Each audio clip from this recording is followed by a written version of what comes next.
Jadi udah terstruktur gara-gara oknum produk. Dan ini sudah mulai ada ajakan-ajakan. Ajakan ini, ajakan yang mengatasnamakan sebuah lembaga perkumpulan ulama, mengajak umat bahwa ini dianggap sebuah pembenturan. Orang yang membela Kiai Imaduddin atas penemuan itu, Gus, itu dianggap pembenturan. Padahal kita itu hanya menuntut kebenaran, kita mencari kebenaran, Gus. Betul. Jadi ini udah terstruktur nih, ini disebarkan di grup-grup ini. Surat, ajakan surat, berupa surat itu. Atas nama apa itu? Atas nama sebuah lembaga perkumpulan ulama atau apa gitu. Ulama abal-abal. Ulama labal-labal tenanan. Artinya, lah ini momentum gitu loh. Ya, ini momentum ketika mereka mampu merekrut budak-budak. Ya, ini kebangkitan pribumi ini. Kebangkitan pribumi. Ini momentum gitu loh. Makanya kayak kemarin Yai Imaduddin dilaporin polisi kayak begitu. Lah ya malah saya itu seneng aja Kiai Imaduddin itu ganti tekel polisi kok ganti penjara karena dia udah fitnah kan begitu. Nah, yang jadi masalah ketika yang disampaikan Kiai Imaduddin itu benar. Wes jadi apa Yai? Ketika itu benar, berarti selama ini kita konsumsi berita hoax, pembodohan publik yang dikonsumsi selama hampir 1 abad. Lah modar. Ini kebangkitan tasawuf, hati-hati. Dan sudah dicangkok-cangkokkan gitu. Kemarin saya contohnya Wali Songo dianggap Asmat Khan, padahal Asmat Khan itu ternyata di India itu marga tertentu, tidak ada marga Asmat Khan bahkan. Termasuk misalnya wali-wali di Nusantara ini sudah mau diba'alawikan gitu, sebagian sudah gitu. Dan ya ini kan berakar dari Srogorgornya kan. Ya, Srogorgornya itu semua wali di seluruh dunia waktu itu aja tertipu kok sama Srogorgornya. Jadi biasa aja, maka kita melindungi semua ulama kita, wali-wali kita yang kemarin itu mungkin mendapat masukan yang keliru, yang hoax. Mari kita bersama-sama meluruskan. Tuh. Misalnya begini, misalnya salah satu contoh misalnya yang menjadi concern saya misalnya Maulana Skumpul itu sebagai contoh dia. Nah, Maulana Skumpul kan pernah menyatakan beliau ala Idrus. Beliau menyampaikan bahwa itu beliau dengar dari orang yang tidak pernah berbohong. Tidak pernah berbohong itu bukan berarti tidak keliru kan, beliau tidak menjamin benar kelirunya. Nah, yang kedua itu mention itu kan sebenarnya ketika sekelompok imigran pada waktu itu di Kalimantan udah mulai berulah. Nah ini saya sudah dapat data nasabnya nasabnya Datuk Kalampean menurut narkoba di Asia Tenggara. Jadi kalau ini berdasarkan penelitian nanti ada vlog tersendiri. Ini contoh bagaimana kita itu mikul dhuwur mendem jeru dalam bahasa Jawa. Kekeliruan yang dilakukan tanpa sengaja oleh generasi pendahulu kita harus hentikan. Karena itulah yang dikehendaki beliau-beliau yang sekarang sudah ada di alam barzah. Jangan sampai kekeliruan beliau itu menjadi jariah terus-menerus. Kalau jadi pecinta, jadi murid yang cerdas, kita bela, kita bersihkan dari yang kita cintai itu dari kekeliruan-kekeliruan itu. Itulah secara spiritual pesan yang saya terima. Gitu. Ya. Jadi kalau seandainya ini Gus, ada nih beberapa ini kan masih ada pembelaan. Ini kan kita ingin, ya saya sebagai netizen lah, saya sebagai aktivis media sosial, melihat fenomena ini tentang kajian penelitiannya Kiai Imaduddin. Ini banyak penolakan juga. Dan yang lucunya yang menolak ini adalah orang-orang pribumi. Loh ini kan lucu gitu loh. Ini orang-orang pribumi loh. Nah, mental budak. Nah ini kan mental budak jadinya. Iya. Loh ini masalah leluhur kita. Kita ini semua beranak pinak orang Nusantara ini mayoritas adalah keturunan dari Wali Songo. Kalau mau kita sanad keilmuannya dari Wali Songo. Iya, semuanya. Makanya tadi itu bisa ketika nanti ada pengerahan massa, pengumpulan massa, ini adalah momentum, bukannya kita takut. Ya. Bukan kita takut kok. Ya. Ini momentum. Kalau mereka mau provokasi orang-orang pribumi untuk ajakan-ajakan jihad dan lain-lain sebagainya, padahal ini kajian ilmu gitu loh. Harus dilawan dengan kajian yang ilmiah, dengan ilmu, dengan penelitian. Iya. Ya Imaduddin kan Gus Yai, kan begitu. Betul. Jadi gini, Ya. pribumi yang menjadi budak mereka itu berkhianat kepada Pengkhianat. leluhur. Ya, Iya. tidak mensyukuri warisan leluhur. Wala in kafartum inna adzabila sadid. Kalau engkau mengkufuri nikmatku, aku sediakan siksa yang berat. Pasti celaka itu para budak itu. Pasti celaka. Oh ini nanti yang jadi tuannya itu bisa aja terusir dari Indonesia. Perkiraan saya terusir. Karena ini udah nggak bisa ditolerir lagi, nggak bisa dikompromikan lagi. Mereka terus-menerus memperbudak pribumi.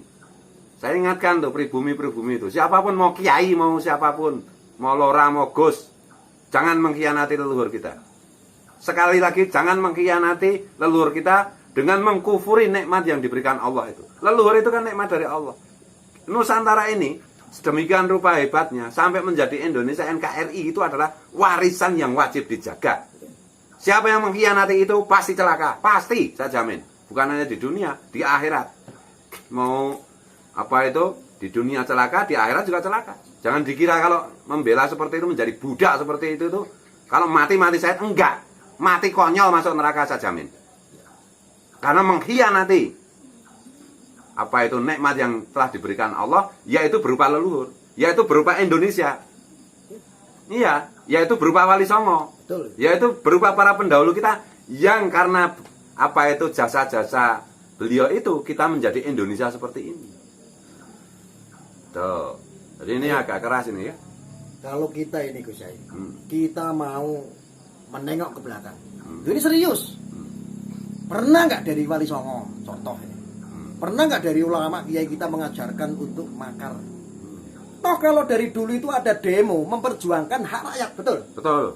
Lah kemarin yang negara itu saya lihat hampir chaos menghadapi orang pengunjuk rasa, demonstrasi yang nggak penting. Hanya membela satu orang, bukan untuk kepentingan negara. Mereka nyutet, Yai. Nyutet itu memanfaatkan umat. Orang-orang pribumi dimanfaatkan, ayo ajakan ya atas nama jihad. Atas nama agama. Sopo ayo yang demo. Iya. Selama ini yang bikin gara-gara dari dulu siapa? Betul. Mereka adalah orang-orang oknum imigran pendatang yang ngungsi di Indonesia. Yang sudah dilindungi oleh ulama-ulama kita diajarkan akhirnya untuk mencintai yang disebut Habib itu. Lah jangan mentang-mentang kita diem. Kita itu dimanfaatkan kecintaan kita umat Nahdizin khususnya umat muslim di Indonesia dengan kecintaan terhadap Habib akhirnya dimanfaatkan. Padahal Habibnya sendiri sekarang ini terbukti dengan kajian ilmiahnya Kiai Imaduddin dan Kiai Nur Ihya secara akademis garis nasab mereka putus dan tidak bisa dibantah. Semua ahli nasab seluruh dunia udah ditantang berkali-kali sampai hari ini mingkem. Paling bikin vlog, bikin jawaban, pakai kitab palsu. Nggak berani kan berhadapan live. Saya dengar juga Kiai Imad kemarin sedikit cerita juga. Mau ngajak pertemuan rahasia, pembahasan rahasia. Nggak boleh rahasia itu. Ini ranah publik. Live kalau berani. Kemarin baru ketemu Kiai Imad. Dan beliau tetap komit. Saya bilang sejak dulu tesis Kiai Imaduddin itu tidak akan bisa dibantah. Bila perlu masuk TV, Gus. Iya. Iya. Media mainstream. Iya, media seluruh dunia ditantang oleh Kiai Imad dan Kiai Nur Ihya. Karena memang benar tesis dari segi nasab begitu. Dari segi sains medis, mereka nggak berani tes DNA. Apa-apaan itu? Kok kalian budak-budak itu masih meyakini itu atau dari mana? Kok terus kita husnudon gimana? Don prasangka itu kita lakukan ketika tidak ada data. Kalau sudah ada data, misalnya ini kopi, husnudon aja itu bukan kopi, itu teh, itu namanya orang edian kayak gitu itu. Yang pakai otak dong. Makanya saya nggak mau tabayun apa, nggak ada otak kok tabayun. Ini jelas cetha welo-welo terang benderang bahwa kajian ilmu nasab mengatakan itu sanad nasabnya terputus. Pakai ilmu pasti kedokteran DNA nggak berani. Karena kalau tes DNA ya nanti pasti tidak terbukti juga. Ini besok sore kebetulan Ya. aku mau membahas itu soal DNA itu. Tuh loh, mengapa mereka itu tidak berani tes DNA? Padahal menurut saya, kalau saya anggota dari mereka, saya tes saja. Mungkin saya tetap terbukti Duriat Rasul. Karena mungkin kakekku atau nenekku itu menikahi Duriatnya Wali Songo. Kalau Wali Songo kan jelas. Garis nasabnya jelas. Narkoba resmi internasional, bukan narkoba misalnya narkoba negara ini, tapi narkoba abal-abal. Narkoba resmi internasional sudah mengisbat Ya. bahwa Wali Songo itu Duriatur Rasul. Tes DNA dari beberapa Duriat Wali Songo terbukti positif sampai Rasulullah. Tinggal Betul. sana. Iya, tinggal Wani sana. apa ora? Iya. Wani apa ora? Ya, Sebelah sana. Iya. Yang oknum itu loh, yang oknum. Tapi kalau mereka mau mobilisasi massa, oke, pribumi juga siap. Baik pribumi semua, bersiaplah kalian. Bersiaplah membela kehormatan jati diri bangsa kita. Jangan jadi pengkhianat bangsamu sendiri. Ya, Jangan jadi pengkhianat. Hah? Iki ngomong kaya ngene iki sumpah lillahi taala karena Allah. Bukan resikonya karena jabatan. di fitnah adu domba, Iya. di fitnah apa-apa lagi. Artinya apa? Ya orang harus bayar. Ayo. Coba sekarang kita generasi anak bangsa tinggal meneruskan. Untuk itu tadi, jati diri bangsa kita saat ini sudah waktunya. Kebangkitan pribumi sudah waktunya. Ketika marwah ulama kiai kita dihinakan terus. Dari dulu itu kiai-kiai pada diem kok. Iya. Tapi ini ada batasnya loh. Ada batas. Saya dan Gus Arya itu mungkin ada saatnya kami berhenti bicara, kami akan bertindak. Gitu loh. Kita masih bicara, masih mengingatkan, wahai pribumi yang jadi budak, wahai pribumi yang mengkhianati leluhur, kembalilah kepada jati diri bangsamu. Jangan ikut-ikutan merusak negara ini. Dengan Jangan, dari ya. apapun, Dengan dari apapun. termasuk agama. Ya, kalau kau merasa harus membela Duriatur Rasul, belalah Duriatnya Wali Songo. Jelas terbukti bahwa Duriat Wali Songo tersambung sampai Rasulullah. Pasti itu. Tidak ada keraguan sedikit pun. Secara ilmiah, ilmu nasab maupun ilmu DNA. Gitu loh, jangan bela yang nggak jelas, yang nggak berani diperjelas. Diperjelas nggak berani, suruh DNA nggak mau. Gimana itu? Ayo. Kajian nasab juga selintutan kayak gitu, nanggapi ini, nanggapi Kiai Mat sendiri, bikin vlog sendiri. Apa itu? Untuk membodohi orang-orang yang tidak paham mengenai apa itu ilmu nasab. Kalau berani, ayo. Kapanpun Kiai Mat kemarin bilang, kapanpun Pak Kiai ada pihak yang ngajak debat saya secara live, Pak Kiai tinggal hubungi saya, WA saya, telepon saya, seketika saya siap. Kapanpun. Sampai hari ini nggak ada yang berani. Dan memang saya sarankan jangan berani, pasti kamu kalah. Ya. Gimana pribumi siap nggak? Siap. Siap ya? Siap. Nah, wes. Udah gitu aja. Oke. Gaspol pokoknya. Gaspol.